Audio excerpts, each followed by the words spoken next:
Good morning. For those of you who I haven't met before, my name's Gary. I head up the development centre at Pronto Software. Today, what I wanted to cover was give you a little bit of an insight of what's happening in the development centre and then how we've applied that in a number of projects around the financial area. And then give you a quick update around some of the technology areas that we've been working on this release. As Chad mentioned early in the presentation today, Pronto invests back in the company. In 740 alone, we spent 132,000 hours on new product development. So we've been investing in new product, in new technologies, both for new customers and also refactoring and enhancing the software for existing customers. What you're actually going to see today is just a simple little snapshot of what we've actually done. Within your little show bags that hopefully you found on your seats, there's a marketing advisory. Within that, it goes into a lot more depth as to the kind of features and functions you can expect in 740. So make sure when you get a minute, take the time, have a read of it, because you'll probably find a lot more little surprises in there that hopefully will help drive your business forward. So what have we been doing in R&D? One of the challenges we have all the time is where do we invest our resources? What do we do and what do we not do? So if we look at 740 alone, again, a large amount of time spent on applications. A big investment in the web UI, and you'll have seen that with things like workspaces, like the new enterprise search. Mobile is still a very key component, and of course BI. I guess one of the big things for me for this release is that customer-facing time we spent. So 9% of our resource time over the last 18 months, we were working with customers, either enhancing their product, actually finding out more about what they were needing, how they were using the software, working with them on things like Trueform Neo, and making sure that we fully understood the customer.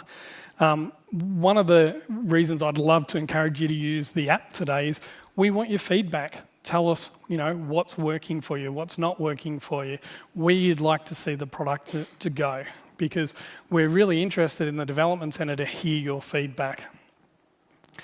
One area that those of you that have heard me talk in the past that I keep stressing is around testing automation. Pronto has so much technology. It's a very powerful product.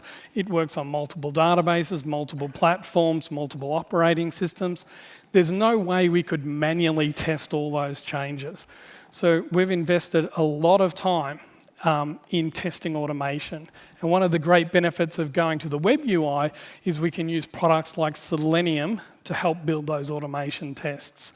So every day we're running about 500,000 different tests so that we can change the operating system. The applications are always changing because we're developing new things.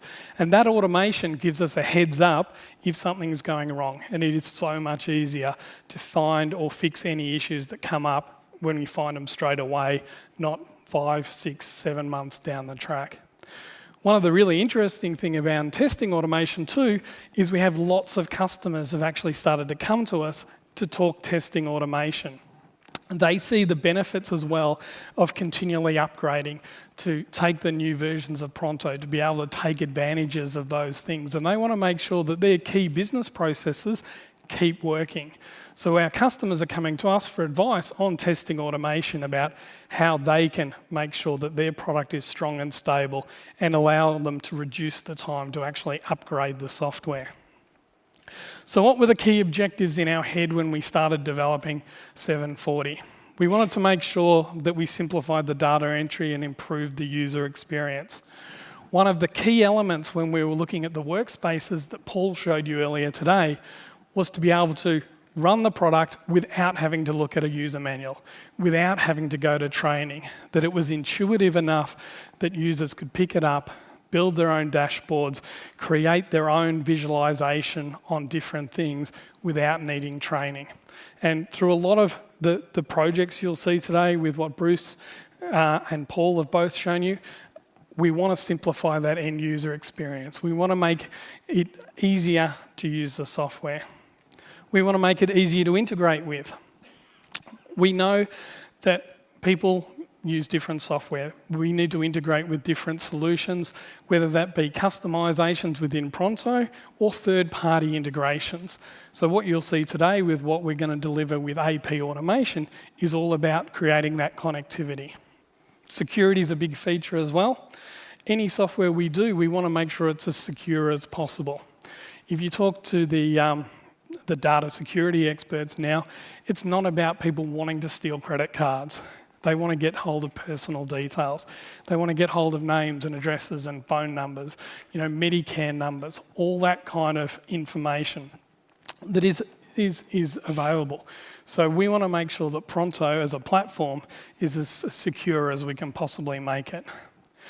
We want to continue, obviously, to build innovative products that help drive your businesses forward. So what I want to do now is jump into a couple of projects that we did in finance. Accounts payable automation. That's what my desk sometimes looks like. So much for the paperless office. So AP automation. Accounts payable is one of those key areas of your business that you have to do. Paying suppliers is not a fun job, or at least I don't think so. I'm sorry for any accounts payable people that really enjoy it. But it's a critical part of every business. You need to make sure you're paying suppliers so they're able to deliver so that you can run your business. And if you look at some of the statistics about companies that have implemented AP automation tools, it significantly reduces the number of days to process item and the cost to actually do that. And that actually will allow you to use those resources better. So, what did we do in Pronto? This was one of those classic development decisions. Do we try and build something ourselves? Do we try and partner with a particular single supplier? Or do we open up a connection architecture to allow multiple providers to be able to come in and work with Pronto? And what we've done is actually created that architecture. So at the moment, we're working with at least 3 different AP automation suppliers. And it's interesting, as soon as we started talking about this particular project, we had lots of AP automation suppliers come and wanting to chat to us because they can see the benefit of working with Pronto and they can see the opportunity with the Pronto customers to be able to help improve their business process. So how does that work? Very simply, Pronto has a lot of data about your purchasing, whether it be your purchase orders, your supplier data, your GL. Your AP automation supplier is able to capture invoices using things like OCR, being able to interrogate PDF emails, all those sort of things. It can then use the combination of data from Pronto and from the supplier invoice to be able to match up that information. And then pass that back using our Pronto Connect infrastructure. So our Pronto Connect infrastructure is our web services architecture that allows API connectivity between Pronto and other systems. Once that comes into Pronto, we can then store that in what we call the parked invoices area. Okay, so we don't push directly through the software all those changes because there will be variations, there'll be changes. Pronto will get the API information back from the third party. For those that are, sorry, I hit the wrong button. For those invoices that match up, that are okay to process, you can use an automated app service to process those through.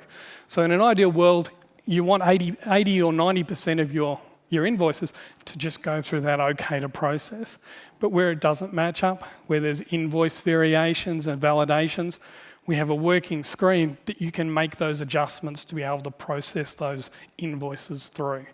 Again, the purpose of this is to allow you to have the opportunity to make a choice of who you want to work with and for Pronto to be able to quickly help you deliver performance improvements in AP automation.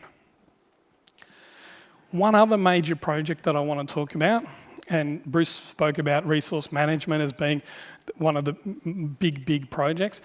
This was a major re-architecture project at Pronto. We wanted to, and the whole goal was, how do we keep our customers up and trading 24/7? Okay, we understand businesses don't shut down at 5 o'clock anymore. With e-commerce, with time zones, with the scale of businesses. How do we keep the software running? How do we keep everything up and going so you can continue trading without having to slow down? And there was two actual areas that we tackled in this. One was data quality management, which is looking at what we used to have in our integrity system and reimagining how we can do this. Because what we're finding, and as Paul mentioned before, the quality of your data is so important. The other area was the whole end of period. It was another area that we said, please stop trading while you roll your ledgers. So we looked at that. So obviously, why is data quality management so important? Obviously, incorrect data means you're not making the best decisions on the data you have. Okay? So the first question you're probably going to ask is, why is my data not correct? So from our research, there's a couple of main areas. Obviously, people migrating from one system as part of the data from a legacy system, you often find that data doesn't exactly match up with Pronto expected. There might be particular business rules that are implemented in Pronto or within your organisation that don't match up. There might have been a power outage or something where the transactions weren't fully written. System-to-system integration. So we want Pronto to play well with others, so we have an API ecosystem. So potentially incorrect data is coming in there. And of course, one of the historical things was people used to purge data to save on disk space. Disk space is not an issue anymore, but it was something that people would also do is remove records to stop them being incorrectly used as part of the business rules. So what did we actually do? We built a whole new area called data quality management that supersedes and expands upon the data integrities. It has some major advantages. It can be run at any time of the day. It doesn't have to be part of your night process. You can schedule how often that you want it to run. It's very smart. It can detect to only check on Pronto change data. So when we were working with the customers, what we would find is often if we took their inventory master file, on any given day, only 7% of their actual inventory file had some sort of movement, whether someone had changed the master file or there'd been a transaction against it. The integrities used to go through and check every record every day. With data quality management, it's smart enough to go, I'm only going to check the ones that have actually changed. So again, saving time, improving performance. If you do find an issue, you want to make sure that you have the right tools to be able to fix the data. So we've added advanced data correction tools. And the other big thing there is the database audit. At the end of the day, data quality management is about having clean data. If there is things that are causing your system to get out of whack, we want to make sure we trap them and fix them at the root cause. So in an ideal world, you'll be running your data quality management system and it's just giving you the big thumbs up, everything's okay. But what this gives you is some visibility, if there is an issue, how we can go about fixing it, diagnosing where the problem is, and giving you simple ways to correct the data. And you end up with a screen similar to this. Again, depending on the record type, very descriptive what the error is, and then the ability to drill in, correct master records, correct the transactions, to be able to go and replace invalid codes with correct codes. So again, making it simple to use. So I mentioned before, one of the other areas where sometimes caused issues, especially from a BI and an analytics point of view, is people would remove records in the code tables to solve a business need. And that business need was often, hey, this rep doesn't work for us anymore, and I still have people picking it and adding it to the sales orders incorrectly. So what we've done now is added the ability to flag records as retired around the warehouse code, territory code, rep code and product group. You'll notice up there as well, you've got the ability to set an inactive date. So in other words, that's when it's no longer valid, and also a warning date, so you can actually start to educate the staff that, hey, these codes are about to be retired, they're no longer valid. So hopefully that then triggers in their head, I need to be thinking about those kind of things. So the second part of what we internally called our 24/7 project was around end of period. End of period was one of those areas that we asked customers to stop trading while we rolled the ledgers. This was a major refactoring. We effectively stripped the whole car back, rebuilt it from the ground up. And the reason we did that is the end of period should be as simple as rolling from one period to another. But historically, over time, what we did was we started to add additional features and functions within the end of period. Those weren't necessarily directly related to the period rolling, but they were things that we said to ourselves, well, we really want people to run these. We want them to run them fairly regularly, so let's put them in the end of period. So things like recalculating the average days to pay, that might be really important to you. So why not be able to run that every day? So what we did is we stripped all those processes out so you could actually run them as individual processes. And you can choose which ones you want to run, how frequently you want to run them, but they're not intrinsically linked to your end of period. However, for simplicity, you can still wrap them all up and run them as your end of period process if that's easier for you. Okay? But if you want to look at ways to decrease your end of period roll time, you can do that as well. The other great thing is we've removed the locking, so the locking is not at a ledger level, it's at an individual record, which allows you to keep trading while you're actually running in the system. The whole aim of those projects is about being able to keep you up and running, keep you trading the whole time. So that was a couple of projects in the finance area. A couple of little things. Secure data. As I mentioned before, security is something we're really conscious of in the development centre. When I was looking around on the web, that little figure came up. Slightly scary when you look at 63% of confirmed data breaches are because of a weak password or a stolen password.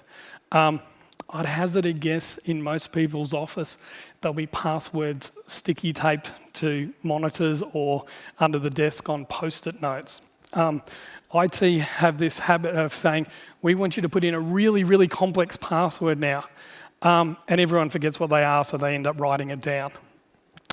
Problem with a weak password is you start getting these kind of issues where major companies have found people have got in, stolen credit cards, been able to find out passwords, got hold of personal records, like I said, which is where the hackers are looking. So at the end of the day, passwords alone are not enough to ensure the security of the system. So what did we do? We looked at how we could introduce two-factor authentication within Pronto, within both the enterprise client, the web UI, employee portal, and mobile service. So to give you a very quick rundown on multi-factor authentication, it relies on multiple factors. So something you know, think about your password. Something that you are, it might be a fingerprint scanner, a retinal scanner, or something that you have. Often a device like an iPhone or some sort of dongle that will give you a special code. So within Pronto, we've actually integrated with Google Authenticator. Okay, Google Authenticator is a little app you can download from the App Store or the Play Store. It gives you a time-based number. So when you enter your username and your password in Pronto, it'll ask you to enter that 6-digit number into the software. That provides that extra level of security so that even if someone knows your password, unless they also have your device, they can't get into the software. As part of our ongoing development in Pronto, we get third parties to come in and perform web penetration testing and secure code analysis on the software that we're developing. Okay, so what you'll find with 740 is security is on by default. We build the most secure configuration that we possibly can, and it's actually really, really difficult to turn it off. And we've had a couple of people going, hey, you're making me set up secure certificates. How do I turn all that off? And we said, no, we don't want you to. We want the software to be secure. We want you to be using it as secure as possible. Just quickly, a few other things in the technology area. I mentioned before Pronto Connect, which is our web services architecture. Pronto Connect is now embedded as part of our web XI server. The items Paul showed you today, workspaces, enterprise search, all you leverage off Pronto Connect to give us that fast, real-time response for all those queries that are going on. And that's now embedded as part of our install of our web UI. A couple of other little things. We now have better support for the Chrome browser within Cognos. So when we launched 7.30 last year, we said, okay, we're supporting the Chrome browser, but there were some challenges because you needed Internet Explorer for Cognos to do certain administration tasks. In Cognos 10.2.2, that problem solved. All those features are now available. One of the comments made in the Vix Meets video, if you paid attention, was how they could customize the software. Every development project, we're looking at how we make it easier to integrate with Pronto software. So we have over 340 published APIs now to be able to get data out of Pronto and push data back into Pronto. We have thousands of public routines which allow people to do a level of customization on their software without impacting the core integrity of the functionality. We have products like Screen Customizer, which are continuing to develop and advance to allow you to put business rules, your own business rules, on top of Pronto simply and easily. Our Trueform Neo product is continuing to advance as well. Our Trueform Neo product is one of those, a bit like our web UI, where we're doing continuing delivery. So Trueform Neo is backwards compatible to 670.8, and version 1.4, which is going to be released anytime in the next week, has faster processing time and generates significantly smaller PDF size. So where we can, we want to make sure we keep making that functionality available to our existing customer base. So I've just about finished, but I wanted to leave you with a couple little tips and tricks within Pronto. For those of you in the enterprise client that used to do the right-click set value as default, that's now available in the web UI. Paul spoke before about the filter values. Now, when you're on a record and you actually do a filter, it knows what record you're on, so it already populates that value for you. Again, just trying to simplify, make it quicker for you to do your job. And a couple of things in the web UI, we now have themes to personalize your actual experience in the web UI a little bit more. But before I go, I just wanted to show you a quick little thing. The right-click set as default.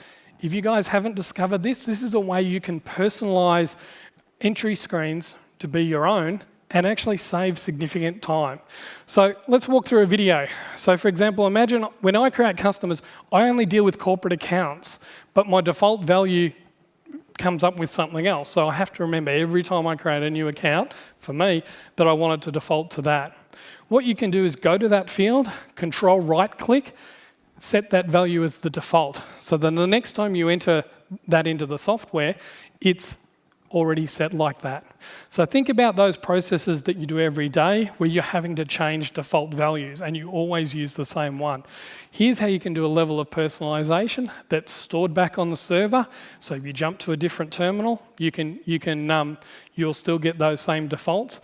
But again, it's all about just simplifying the data entry and allowing you to be able to do things quicker and faster.